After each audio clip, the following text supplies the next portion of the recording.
Señores representantes nacionales presentes,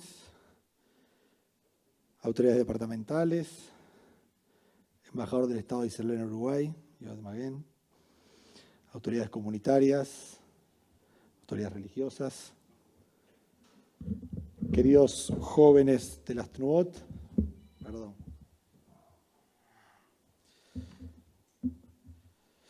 bienvenidos. Público en general presente, a los que nos están siguiendo a través de la transmisión por streaming, a los que además pedimos disculpas por no poder recibirlos hoy como nos gustaría. Si bien la luz está al final del túnel, está cada vez más cerca, todavía debemos ser prudentes.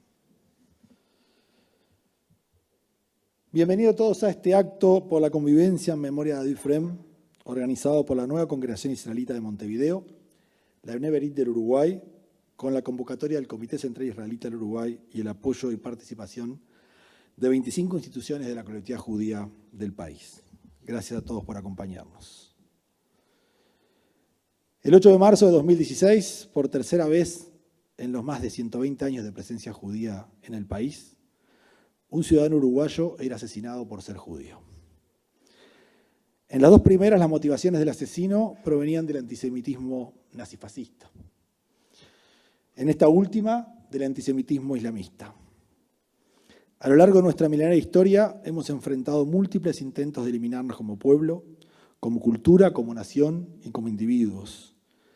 Y en el sobrevivir hemos buscado la causa de estos horrores, incluso hasta nosotros mismos.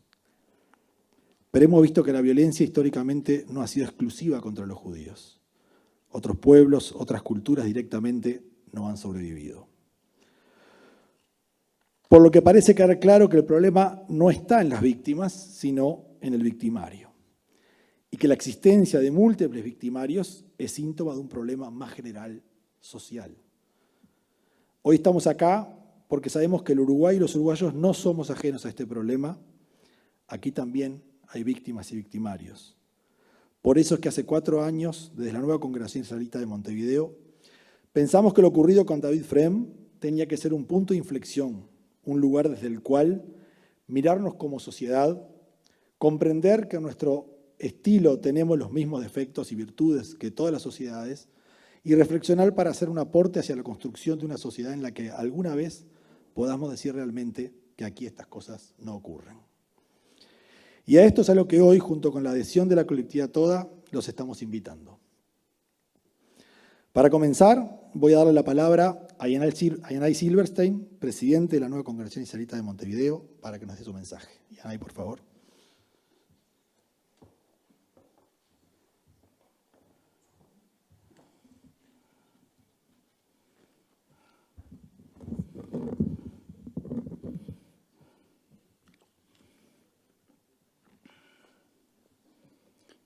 Buenas noches, bienvenidos. Hace un año abordábamos este evento cuando la tormenta de la pandemia sacudía nuestras vidas como no habíamos podido imaginarlo hasta entonces. Este mismo espacio estaba raliado, cada uno de pie en su lugar, a distancia de protocolo. Éramos un mascarón de proa atravesando la tormenta. Hoy ha ido pasando. Nunca estaremos exentos de turbulencias, al menos por un buen tiempo. Por eso hay que sostener las brújulas y saber dónde están los nortes. Este año la pandemia se ha convertido en una variable más en la ecuación de nuestras vidas. Sin embargo, hay tormentas en otras latitudes que, como la pandemia, nos alcanzan. La globalización, que parecía unir al mundo, solo pone de manifiesto sus infinitas divisiones. La tragedia se expande en círculos concéntricos, como aquellos que provoca una piedra arrojada al agua. Pero no es una piedra, es una pedrea. El concepto de convivencia que acuñamos para denominar este momento de reflexión que nos convoca adquiere este año un significado universal. Cuando lo esbozamos por primera vez, hace 4 años, pensábamos en contribuir a la causa nacional, a preservar la natural y pacífica convivencia a la que Uruguay nos tiene acostumbrados. Al día de hoy, 10 de marzo de 2022, la aspiración sería poder hablar de convivencia en un sentido geopolítico, por un lado, y básicamente humano, por otro.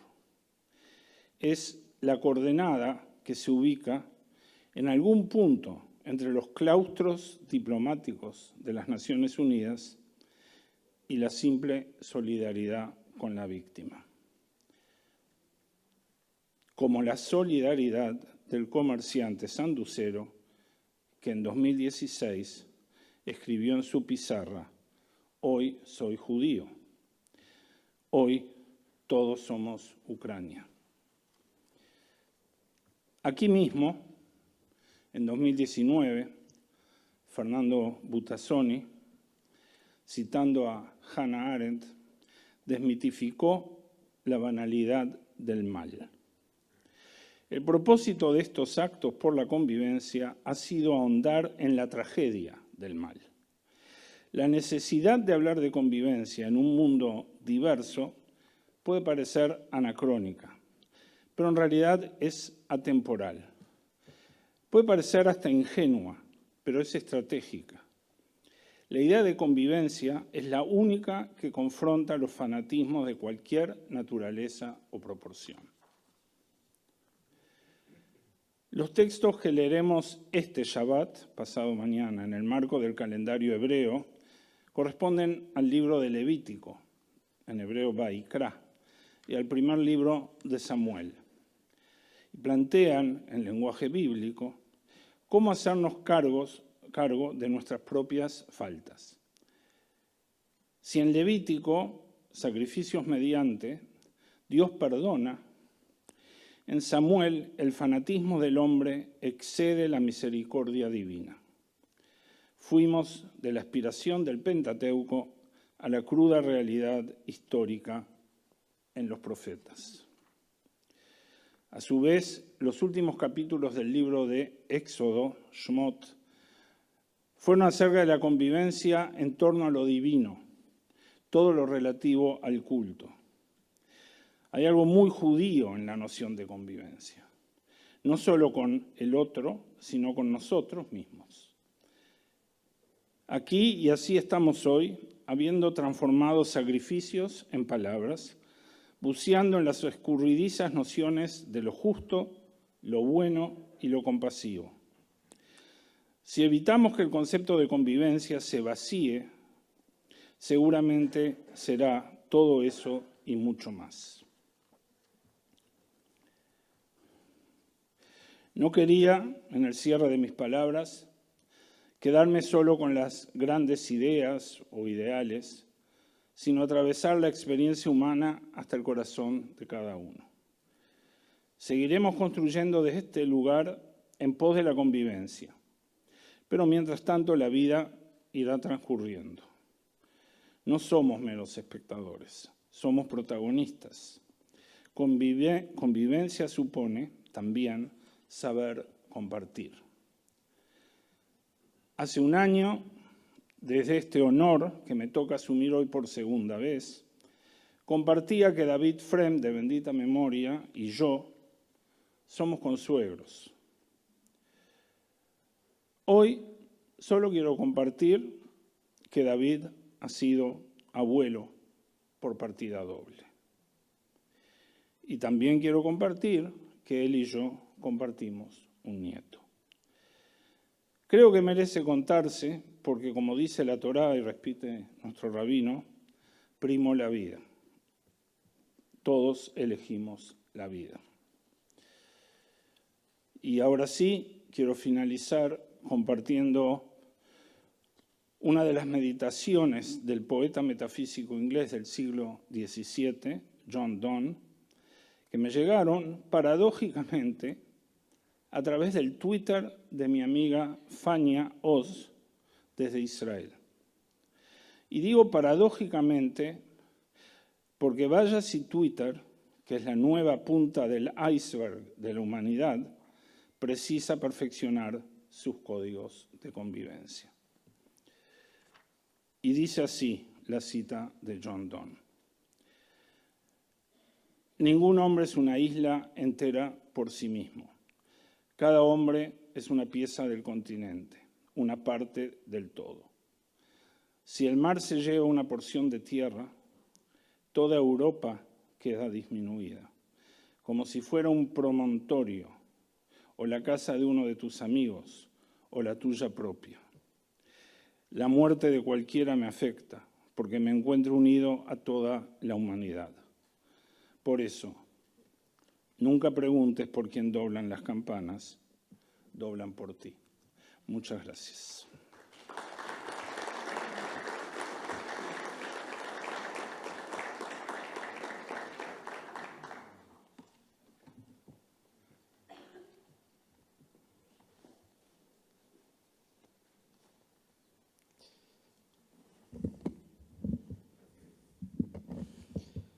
Gracias, Yanay. A continuación, voy a invitar a nuestro rabino, Daniel Dolinsky, junto al Hassan Haggai Alfasa, a compartir con nosotros un momento de recordación en la memoria de David Frem.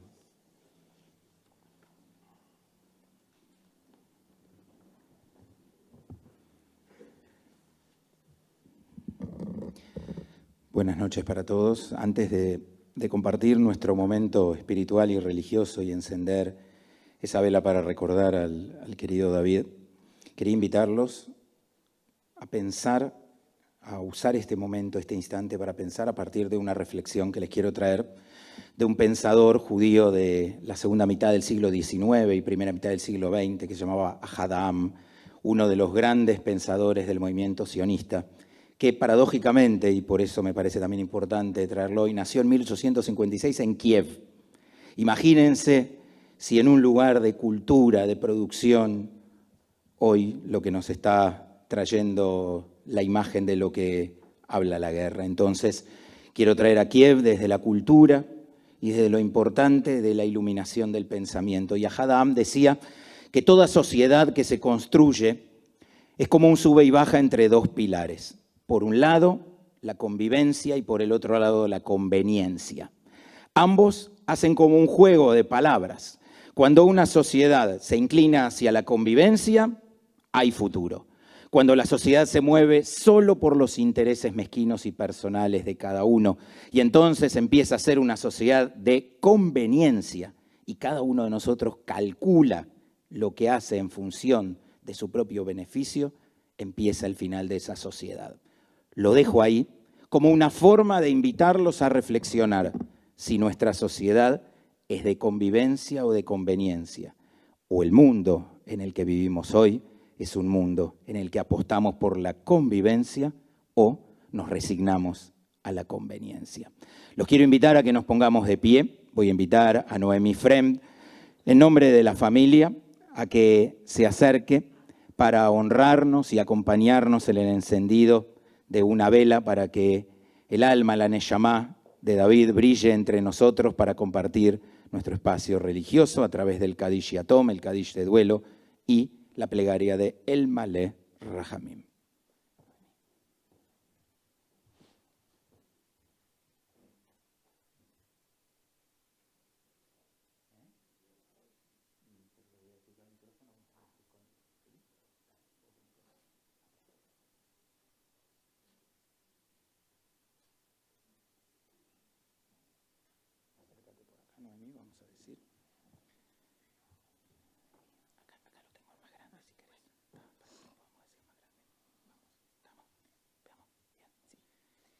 Gadal Beitgadash Shemeh Rabah.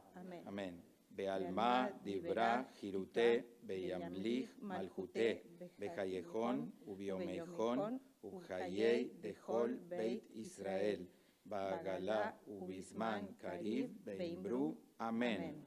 Yehe Shemeh Rabah Mebarach Lealam Ulealmei Almaya Itbarach Beishtabach Beitpoar Beitromam Beitnase Beitadar, Beitale, Beitalal, Sheme de Kudeshah, Brihu, Leela, Min, Kol, Birjatá, Beshiratá, Tushbejatá, Benejematá, Damiran, Bealma, Beimbru, Amén. Yehe, Shlama, Rabá, Min, Shemaya, Bejaim, Aleinu, Bealkol, Israel, Beimbru, Amén. Ose, Shalom, Bimbromab, Uyase, Shalom, Aleinu, Bealkol, Israel, Beimbru, Amén.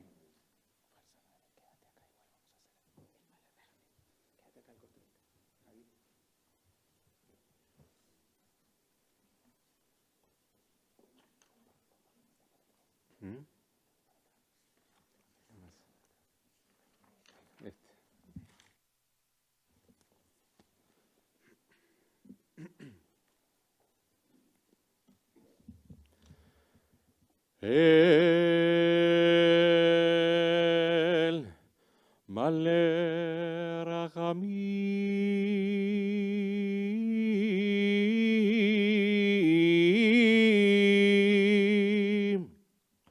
Shochen Bamromim Ametze Melocha Nechona על כנפי השכינה ומעלות קדושים וטהורים כזוהר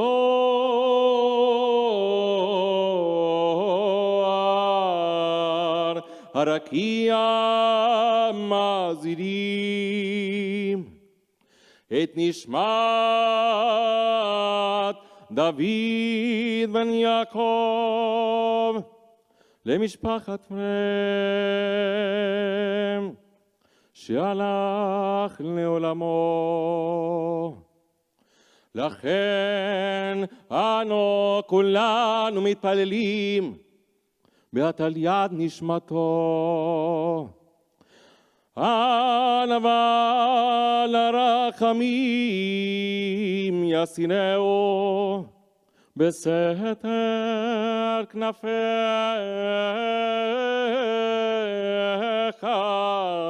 לעולמים ויצרון החיים את נשמתו. אדוני הוא נחלתו וינוח על משכבו ונאמר amén. Recuerda a Dios el alma de David Ben Jacob, David Frem, que ha partido hacia su eterna morada. Puedan su alma permanecer ligada a los lazos de la vida eterna con las almas de Abraham, de Isaac, de Jacob, de Sara, de Rivka, Rachel y Leán, nuestros patriarcas y matriarcas, y con la de los demás hombres y mujeres justos que se encuentren en el jardín. Y digamos amén. Podemos sentarnos.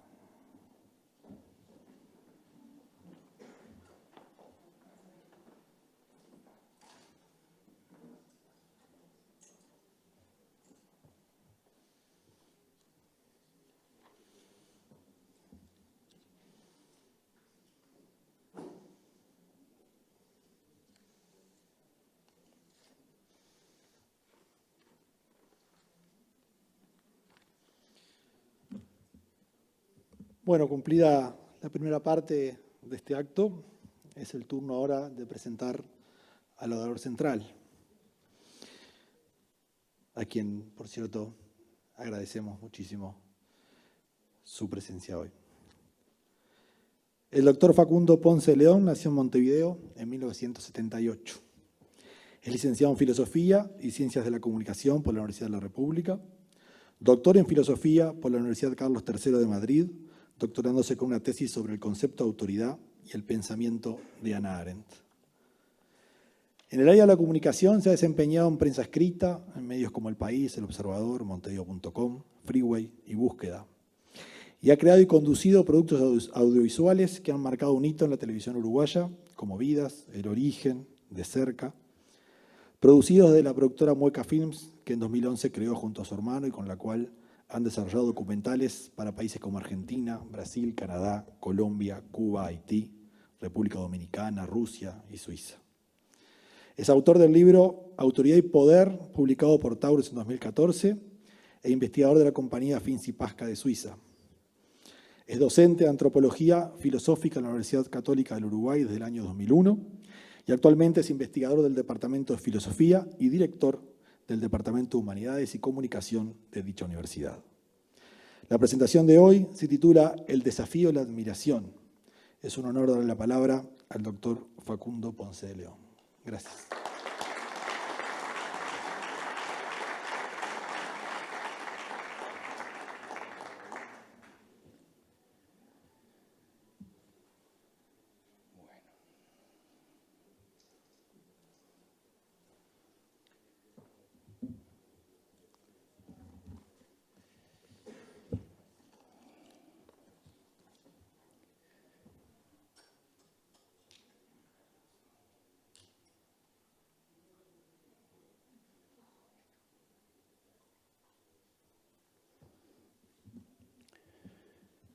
Muy buenas noches a todas las personas aquí presentes y también a las personas que siguen este acto a través de la tecnología. Saludo especialmente a los familiares de David Frem, saludo a las autoridades nacionales y departamentales que nos acompañan y a las autoridades de la NSI y de las organizaciones judías que apoyan este acto. Es un honor para mí hablar hoy aquí para ustedes.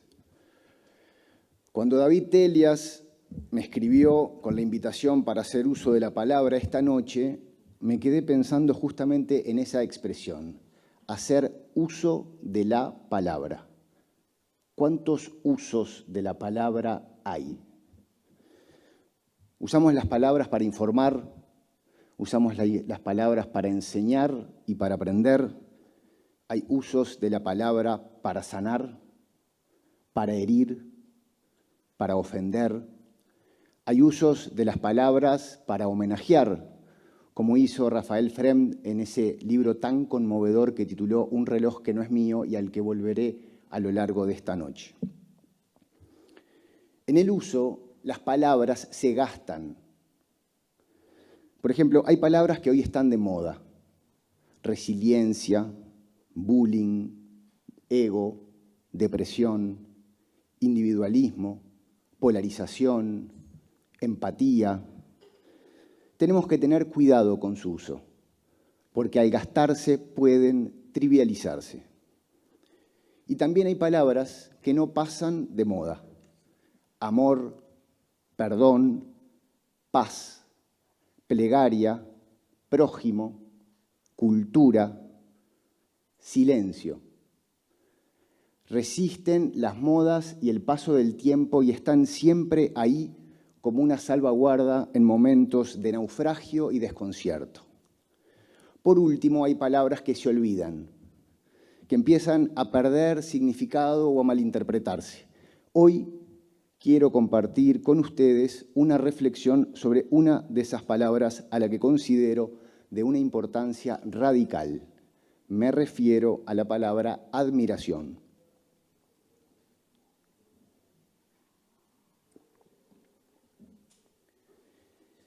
Es una palabra, la admiración, con una historia fascinante porque refiere a dos fenómenos antagónicos.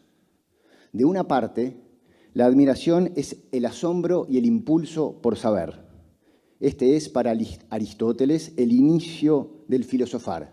Quedamos deslumbrados ante el ser y nos preguntamos ¿por qué? Y así empezamos a tratar de comprender. Iniciamos la filosofía cada vez. En mi caso personal me acuerdo perfecto estar en el baño siendo un niño y preguntarme esto: ¿por qué el espejo se llama espejo? ¿Cómo se pone nombre a las cosas? Muchos años después me enteraría que Platón escribió un diálogo que se llama Cratilo, tratando de responder a esta pregunta. La cuestión fundamental no era ni es estudiar a Platón, sino caer en la cuenta que compartimos preguntas que nos llevan a querer comprender aquello que nos inquieta y nos asombra. Pero del otro lado, la admiración tiene que ver con la conexión con alguien, con el carisma y el impulso a la acción, fascinación, aprobación, liderazgo. Aquí, la admiración es lo contrario de aquel asombro filosófico y solitario ante lo que nos supera. No, aquí hay una conexión con alguien concreto que nos lleva a la acción colectiva. Si la primera noción de la admiración explica el origen de la filosofía, esta segunda contiene el germen del inicio de la política. También tengo presente en mi vida la aparición de esta segunda admiración. Nací en 1978 y mis primeros recuerdos son del inicio de la salida de la dictadura. Agarrar una olla con mi madre y una cuchara de madera y salir a cacerolear. La amistad con Wilson Ferreira, de mis padres, los cassettes que había que ir escuchando. La efervescencia de una sociedad que se manifestaba por volver a la democracia. Toda la serenidad de la admiración filosófica se transformaba aquí en la agitación de la acción política, del cambio. ¿Cómo se relacionan estos dos modos de admirar? Esta es la pregunta clave. ¿Cuánto debemos dedicarnos a comprender las cosas que pasan y nos asombran? ¿Y cuánto debemos lanzarnos a la acción para transformarlas? La crisis que vive hoy la palabra admiración, su olvido, tiene que ver con dejarnos de hacer esta pregunta o considerarla simple o irrelevante. Muchas personas se desatienden por la admiración en cualquiera de sus dos vertientes y entonces ya ni siquiera tiene sentido la pregunta por su intersección. Pero antes de entrar en esa crisis, permítanme seguir por el sendero filosófico. Los dos modos de admiración y su conexión reproducen el clásico problema de la filosofía, vida activa versus vida contemplativa. Hannah Arendt, cuya obra entera se puede leer desde esta dicotomía, escribió en mayo de 1970 una nota personal en su diario filosófico que contiene esta tensión. Dice lo siguiente, cito: cuando nacemos en el mundo, primero nos vemos confrontados en exclusiva con lo que aparece, con lo perceptible sensiblemente. Puesto que nacemos en él como extraños, como advenedizos si se nos mira desde el mundo, nos sentimos sobrecogidos por la admiración. Y nuestras preguntas van encaminadas a familiarizarnos con el mundo. Por eso, en Grecia, la filosofía estaba reservada a los jóvenes, es decir, a los nuevos. Nuestra admiración decrece en la medida que nos familiarizamos con el mundo.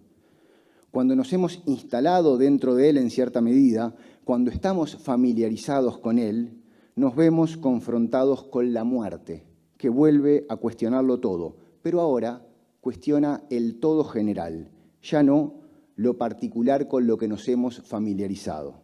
Y por eso la filosofía es a su vez un asunto de ancianos o de aquellos que se han representado el final. Fin de la cita.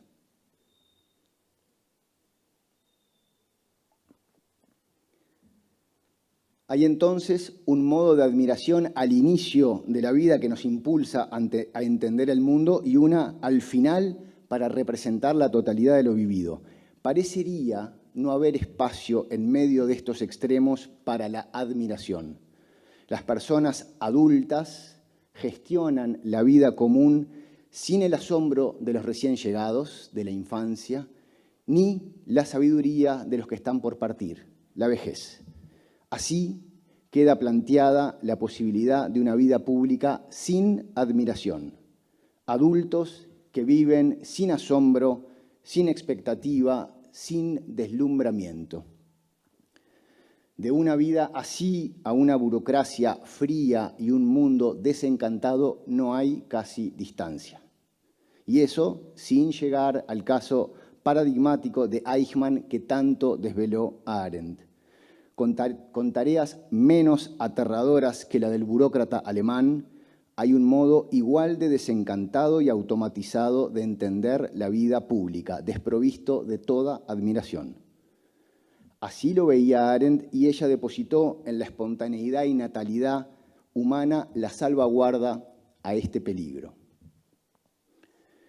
Décadas antes que ella, cuando Max Weber, a través de amigos teólogos, rescató de las cartas de Pablo de Tarso el término carisma, estaba diagnosticando el mismo problema y buscándole remedio.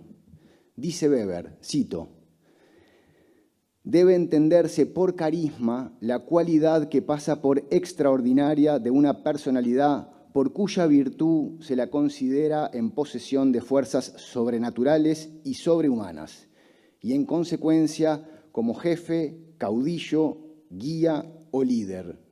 Fin de la cita.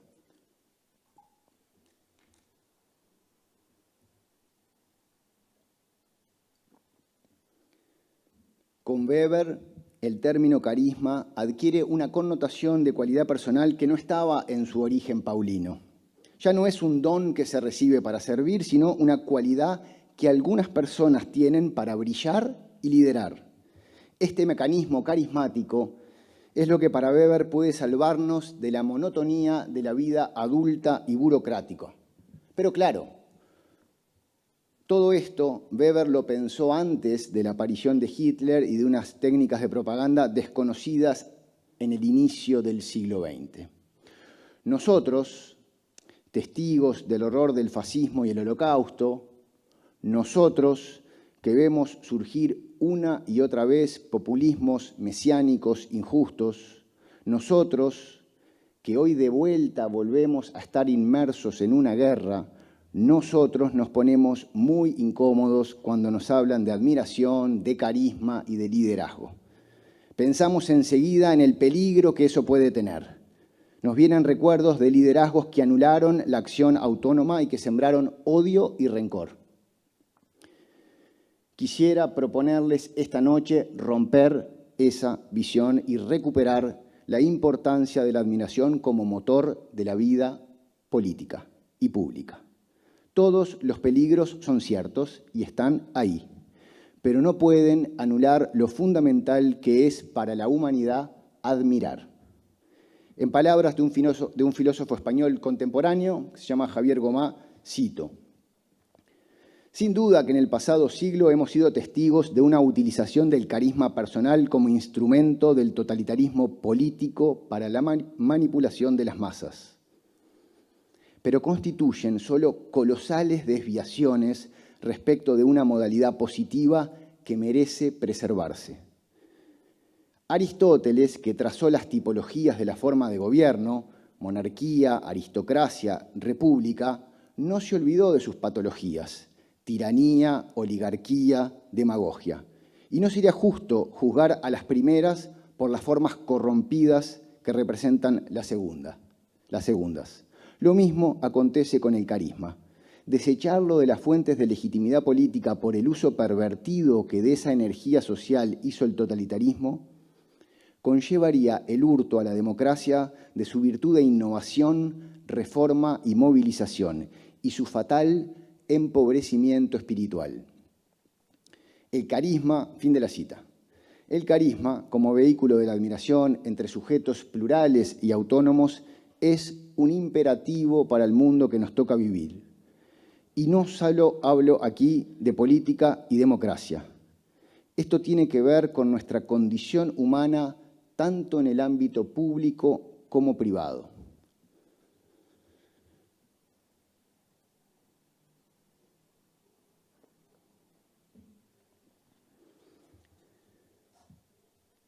Vayamos a este sustrato antropológico.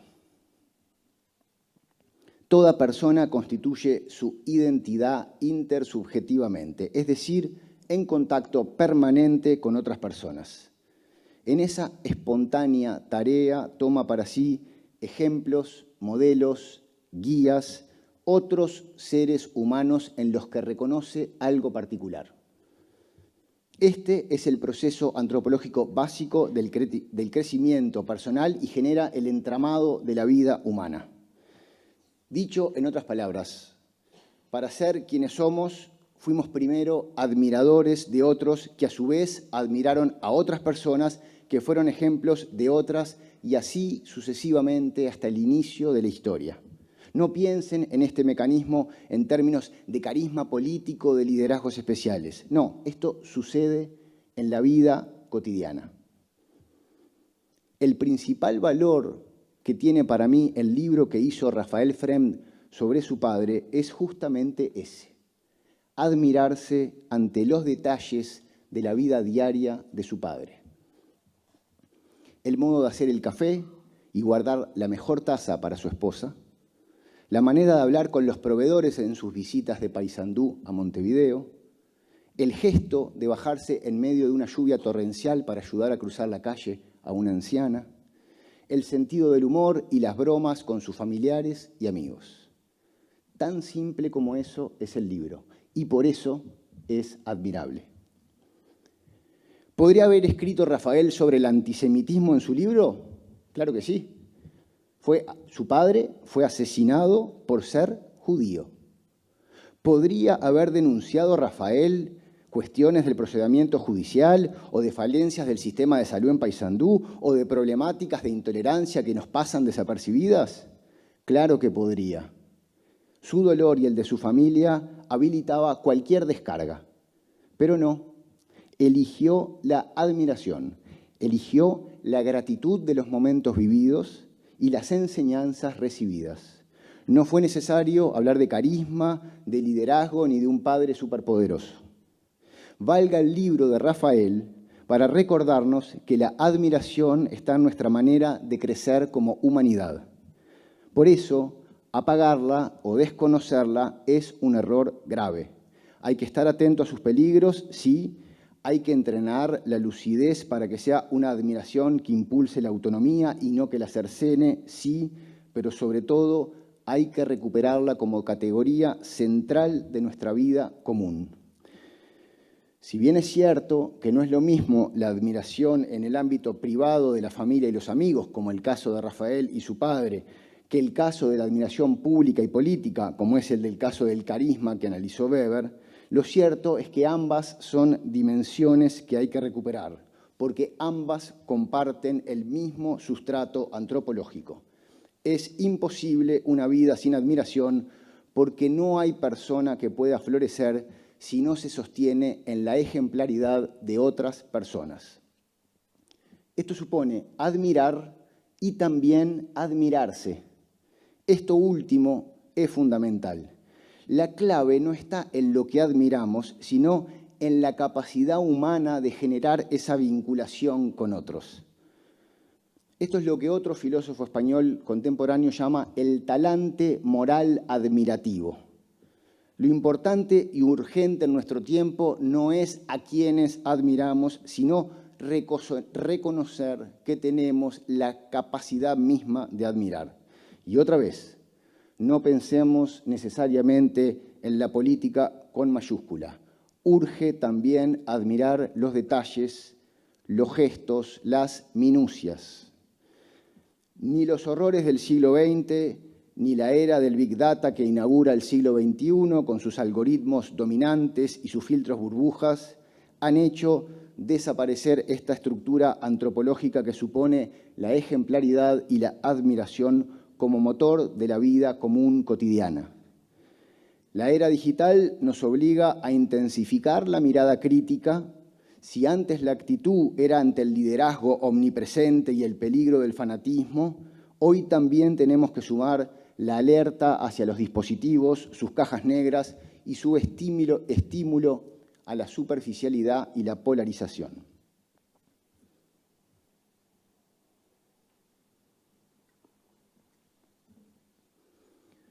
Todos entendemos el peligro del odio, pero no reparamos en otro que es igual de peligroso y está en la base: el resentimiento. La idea de que otros tienen que pagar por algo que yo padezco. El gran enemigo de la admiración es el resentimiento. La pregunta central para luchar contra las injusticias no es quiénes son los responsables de los males que se padecen. Esta pregunta sola es un callejón sin salida, si no está acompañada de otra. ¿Cuánto somos capaces de admirar todo el legado recibido? Cuando admiramos, lo primero que tenemos es gratitud, no solo en nuestro ámbito privado, sino en general con la humanidad, con sus culturas, con sus historias, con sus detalles, con sus inventos, con sus desvelos. Admirar es tener gratitud, aún en un mundo en guerra, aún en un mundo que padece antisemitismo, aún en un sistema que oprime, aún. Admiración, ejemplaridad, pistas que la humanidad tiene para que la vida sea mejor. Los que hemos tenido la suerte de viajar o de vivir en otros países, hemos vivido este mecanismo admirativo de un modo muy evidente. Conocer otras culturas, comunicarse en otras lenguas, probar otros sabores, pero no es necesario viajar. Tenemos que volver a admirar a los que comparten el barrio y la ciudad, a los parientes que vemos cada tanto y que pensamos que conocemos y por quienes dejamos de sentir todo atisbo de admiración. En vez de resentirse, enfocarse, como hizo Rafael Frem, en el entramado que hizo posible lo que sos. Concentrarte en la gratitud y en lo inconmensurable de lo que hemos recibido como legado. Rehuir de la idea resentida de que todo lo recibido está anclado en una injusticia por la que alguien debería pagar. Leer la historia solo como explotación de víctimas no ayuda a resolver los daños que necesitan ser resueltos. Salir de esa lógica y ver las mejoras posibles, ver el pasado como una enseñanza y no como una cloaca, es un camino políticamente más relevante. Entiendo que parece un poco naif, pero es más concreto que nadar en el odio, el rencor, la ira y los prejuicios en los que nadan hoy las emociones en el mundo real y en el mundo virtual. Hoy admirar es una actitud que requiere más agallas. Hoy recuperar la vida pública y el valor de la política como bien común es más contundente que cualquier discurso que manifieste maldad y horror. Hoy volver al asombro filosófico y al valor de la mirada humanista es imperioso. Esto vale en cualquier contexto, pero sobre todo vale en este contexto, de un acto judío en memoria de un asesinato a un judío. Vaya si hay razones para el rencor y el miedo en este pueblo. No obstante, hay tanto más para admirar en su historia, hay tanta memoria para rescatar y agradecer, hay tanto talante admirativo en el propio pueblo judío y su acervo cultural milenario. Hay que recuperar una y otra vez todo lo admirable que fue y es la historia judía. Vale más eso que concentrarse en las manifestaciones del odio recibido ayer y recibido hoy. Tenemos entonces 3 desafíos. Recuperar la admiración en términos filosóficos, como asombro ante aquello que nos supera. Recuperar la admiración en términos privados y públicos, recuperando el talante admirativo y carismático. Y por último, encontrar ese balance, esa intersección que es algo históricamente muy, muy difícil de encontrar. Finalizo volviendo al primer sentido de la admiración, aquel que es el inicio de la filosofía. Tenemos que recuperar el asombro como actitud hacia el saber. La nueva era nos lleva a una ilusión de sabiduría porque parece que todo está a la mano. Entonces, rápidamente creímos que ya entendimos, que ya sabemos, y ya opinamos, y ya juzgamos, y ya nos cerramos. Volver a la prudencia silenciosa de la filosofía es importante. No siempre tenemos que hablar, postear, valorar. El silencio también es parte importante de la admiración. Incluso el silencio ante el horror. No siempre el que calla otorga. Muchas veces quien calla está respetando un dolor, o está tratando de comprender, o está buscando la palabra más justa para cuando le llegue el momento de hacer uso de la palabra. Muchas gracias.